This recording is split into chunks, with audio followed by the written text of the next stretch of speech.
चेतन ननावरे यांनी। आपल्यासोबत शिवसेनेचे आमदार निलेश राणे आहेत। सर, आसन व्यवस्थेवरून आता काँग्रेस आणि ठाकरे गटामध्ये पुन्हा एकदा वाद झाल्याचं पाहायला मिळालं। विशेष करून ठाकरे गटाच्या 2 आमदारांना आता पाठी बसावं लागणार आहे आणि काँग्रेसच्या 2 आमदारांना पुढे बसण्याची संधी मिळणार आहे। यावरून भास्कर जाधव आणि ठाकरे गटाचं शिष्टमंडळ आहे त्यांनी अध्यक्षांची भेटही व्यक्त केली आणि काँग्रेस विरोधात देखील नाराजी व्यक्त केलेली आहे।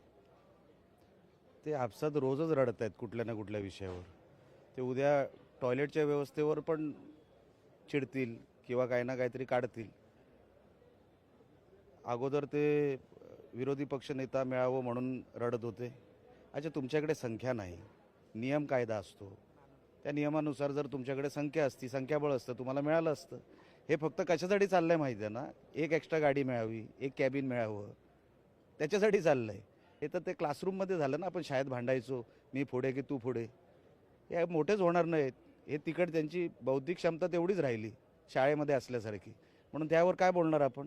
ते त्यांच्याकडून हीच अपेक्षा आहे, त्यांना ते शोभतं ते करतायत, ते भांडतच राहणार, त्यांच्यामध्ये कधीच ते जमणार नाही।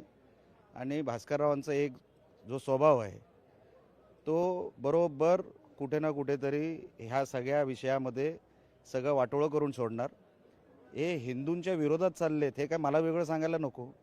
त्यांना आता त्यांचं काँग्रेसच झालं आहे सगळं, म्हणून त्यांच्याकडून जी अपेक्षा होती ते पूर्ण करत आहेत।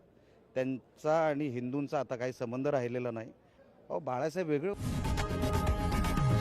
लोकशाही मराठी ऐका, पहा,